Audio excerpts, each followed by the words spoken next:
Hello, मैं हूँ शान अली खान, आपका होस्ट।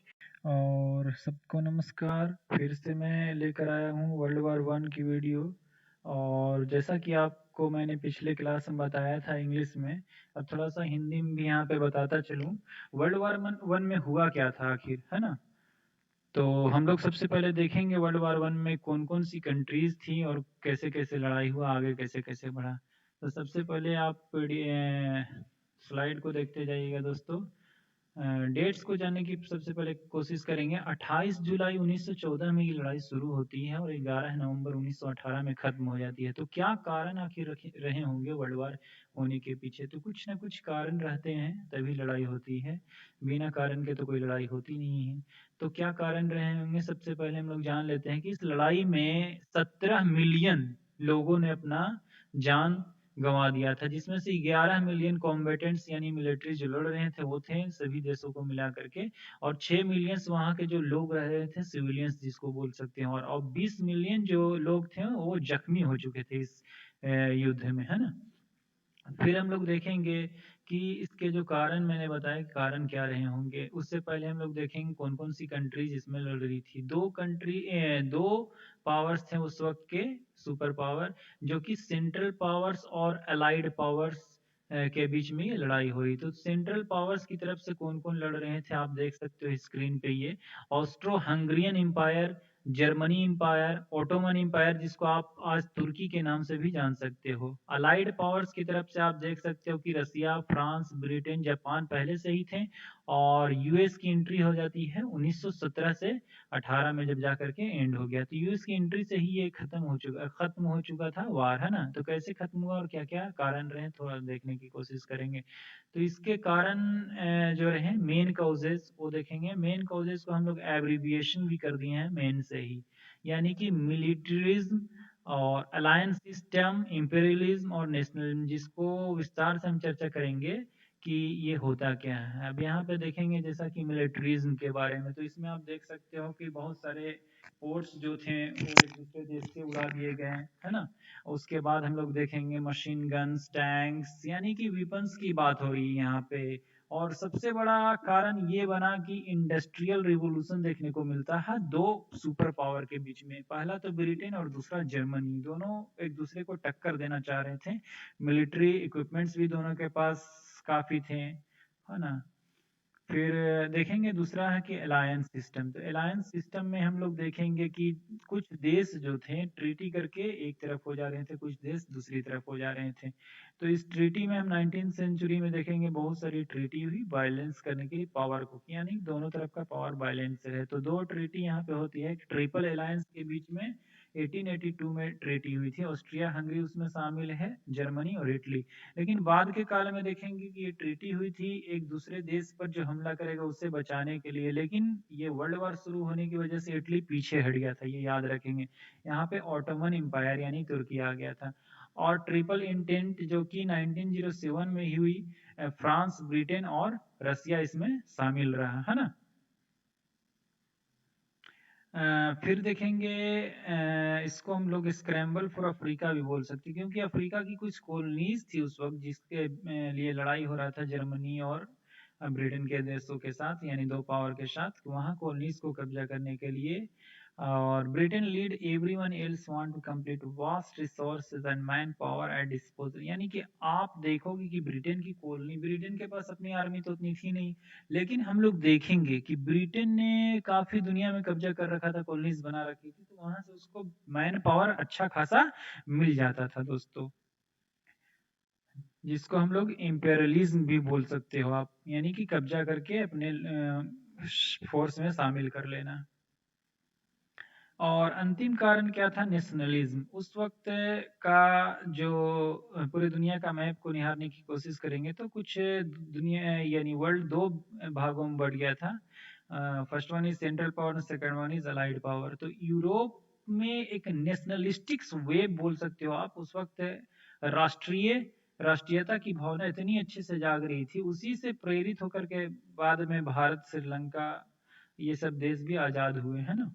तो आप देखोगे कि जर्मनी, इटली, बाल्टिक स्टेट्स जिसको आप बोल सकते हो उस वक्त जो ऑटोमन एम्पायर के अंदर में आया करते थे। इन लोगों के ये इन देशों के अंदर बहुत नेशनलिज्म की भावनाएं, राष्ट्रीयता की भावनाएं, अपने देश के लिए लड़ना, अपने देश के लिए जान देना है। जैसे आज आपको कोई बोले कि अपने देश के लिए जान देना है, तो आप सभी हिंदुस्तानी तैयार रहते। उसी तरह से उस वक्त एक नेशनलिज्म की भावना जागी थी यूरोप के देशों में। फिर हम लोग देखेंगे बाल्कन्स के बारे में। तो बाल्कन्स के बारे में थोड़ा सा नेक्स्ट वीडियो में मैं पूरी तरह से चर्चा करूंगा कि बाल्कन स्टेट होता क्या। अभी आप ये जान लो कि ये बाल्कन स्टेट सर्बिया, बोस्निया और काफ़ी छोटे छोटे कंट्री वहाँ पर मिल करके बनते थे, जो कि ऑटोमन एम्पायर के अंदर आते थे। और सबसे पहले देखेंगे कि ऑटोमन एम्पायर जो था वो स्वीज कैनाल को अपने अंदर करके, क्योंकि स्वीज कैनाल ही एकमात्र रास्ता था ब्रिटिश को इंडिया में दाखिल होने का। और दूसरा, ये ऑटोमन एम्पायर ने क्या किया कि बहुत सारे अटैक कर दिए रशियन पोर्ट्स पे, जो कि ब्लैक सी के आसपास पड़ता है, ताकि रसिया कमजोर हो जाए, है ना। क्योंकि ऑटोमन आप जानते हैं, पहले से मैंने बता दिया है कि सेंट्रल पावर की तरफ से है। लेकिन इमीडिएट कॉजेस क्या रहा होगा उसको जानने की कोशिश करेंगे। एक शख्स है यहाँ पे जिसका नाम है, जो प्रिंस है, आर्कलुडुक फ्रांच फर्डिनेंड, और उसकी पत्नी, जिसकी हत्या कर दी गई सरजेवो बोस्निया में। बोस्निया सर्बिया से जुड़ा हुआ एक देश है, सर्बिया के पास। और माना ये गया ऑस्ट्रिया हंगरी की तरफ से कि सर्बिया ने इसका साथ दिया था, और वहाँ साथ दिया होगा। ब्लैक हैंड का इसमें, ब्लैक हैंड वहाँ की खुफिया एजेंसी थी सर्बिया के, और उसका हाथ रहा होगा। 28 जून को दोस्तों अटैक होता है 1914 में, इनको मार दिया जाता है इनकी पत्नी के साथ। और 28 जुलाई को, ठीक एक महीने के बाद, ऑस्ट्रिया हंगरी अटैक कर देता है सर्बिया पे। कारण सिर्फ एक ही रहे हैं कि इमीडिएट कॉज, जैसा कि देखेंगे तो इसको जुलाई क्राइसिस के नाम से भी जाना गया है, क्योंकि ये जुलाई में हुआ था। 28 जुलाई को हुआ ये कि सर्बिया पे अटैक कर दिया ऑस्ट्रिया हंगरी ने, है ना। और उसके बाद सर्बिया पे अटैक करने के बाद रसिया से हेल्प ले लिया सर्बिया, क्योंकि रसिया दुश्मन था, दुश्मन का दुश्मन दोस्त होता है, जैसा कि आप लोग जानते हैं। तो रसिया फ्रांस का ऑलरेडी, ये जर्मनी का दुश्मन था, तो रसिया यहाँ पे सर्बिया का दोस्त बन गया और सर्बिया को हेल्प करने लगा। वहीं ये देखते हुए जर्मनी से हेल्प लेने की कोशिश की ऑस्ट्रिया हंगरी ने, और ऑस्ट्रिया हंगरी के बीच पहले ही से एक ट्रीटी साइन हो चुकी है, तो इन लोग भी साथ आ गए। तो ऑस्ट्रिया हंगरी को डायरेक्ट ब्लैंक चेक दे दिया, यानी कहने का मतलब डायरेक्ट हेल्प दे दिया जर्मनी ने। लेकिन फिर देखा क्या गया कि रसिया और फ्रांस दोनों मिलकर के जर्मनी पे अटैक कर दिए, क्योंकि एक ही ग्रुप में थे रसिया और फ्रांस। फिर दूसरा देखा जाए कि जब फ्रांस पे अटैक करना था, तो फ्रांस पे डायरेक्ट आप नहीं जा करके जर्मनी, वो दूसरे रूट्स में, यानी बेल्जियम की रूट तरफ से जाना चाहा। लेकिन बेल्जियम पहले ही से एक ट्रीटी कर चुका था ब्रिटेन के साथ, जो कि ब्रिटेन को इस वार में फिर कूदना पड़ गया और जर्मनी का सामना करना पड़ा।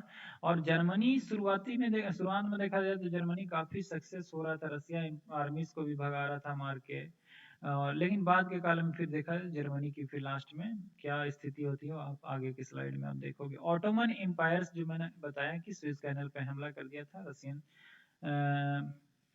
रसियन से लड़ने के लिए। और सबसे बड़ी बात कि ब्रिटिश इंडिया में दाखिल होने के लिए ब्रिटिश नहीं दाखिल हो सके, ब्रिटेन के लोग। बैटल ऑफ सोम, जो कि एक ऐसा बैटल मानव इतिहास में हुआ, 80,000 लोग एक दिन में मरे, जो कि अभी तक का सबसे बड़ा ये बड़ी संख्या है। एक दिन में इतने लोग आज तक नहीं मरे हैं। इसको ग्लोबल वार भी आप बोल सकते हो। ग्लोबल कहने का मतलब पूरी दुनिया में लड़ाई छिड़ गई इस तरह से। तो पूरी दुनिया में कैसे छिड़ी? अफ्रीका के कुछ देश थे, कॉन्गो, टोगो, तंजानिया, कैमरून, जहाँ की कॉलोनीज थी, डिफरेंट डिफरेंट कंट्रीज का कब्जा था। ज्यादातर कब्जा यूरोपियन कंट्रीज का, यानी जर्मनी, फ्रांस, ब्रिटेन, रशिया, ये सब का ही कब्जा चलता था। तो जर्मनी का कब्जा था माइक्रोनेशिया और चाइनीज के कॉलोनी पे, तो वहां पे अटैक कर देता है जापान। जैसा कि मैंने बताया है कि जापान पहले से ही अलाइड ग्रुप्स का मेंबर है, तो अलाइड ग्रुप्स का मेंबर होने की वजह से ट्रीटी साइन किया, तो करना पड़ेगा जर्मनी के कुछ कॉलोनीज पे। Ottoman ships bombard Black Sea ports of Russia, ये मैंने पहले ही बता दिया। लेकिन यूएस के कूदने के पीछे कारण यही था, गैलीपोली कैंपेन से चलाया गया एलाइज के द्वारा। उसके तहत एक यूएस के प्रेसिडेंट थे वुड्रो विल्सन 1917 में। उस वक्त उन्होंने फैसला किया कि यूएस भी इसका पार्ट होगा, और यूएस का आने का मतलब था कि इस रेस में ये बोल सकते हो कि रेस जिसके लिए चल रही है उसका हीरो अभी तक नहीं आया था और हीरो अब आ चुका है। तो रेस हीरो के आते के साथ अब खत्म हो जाएगी। यानी यूएस का एंट्री था और जितने भी अलाइड पावर की कंट्रीज थे सभी टेरिटरीज पे अपना कब्जा जमा ली यूएस की एंट्री के साथ ही, क्योंकि यूएस अलाइड पावर की तरफ था। इंडिया का रोल कुछ यूं रहा कि ब्रिटिश इंडिया की तरफ से लड़ते हुए 1.3 मिलियन यानी 13 लाख लोग ब्रिटिश आर्मी में जाकर के हमारे लोग लड़े, और जबकि फ्रांस, मेसोपोटामिया, इराक और इजिप्ट में लोगों को भेजा गया। यहाँ से 50,000 लोगों ने अपने लाइफ्स को गवा दिया था हमारे इंडियन।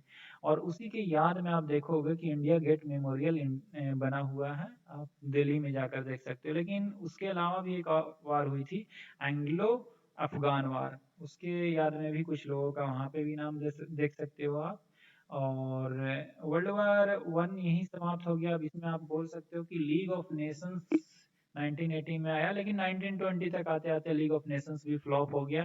फिर हम अगली स्लाइड में देखेंगे कि लीग ऑफ नेशंस के फ्लॉप होने के बाद फिर होता क्या है, वर्ल्ड वार टू कैसे शुरुआत होता है, उसकी शुरुआत कहाँ से होती है। तब तक के लिए बाय।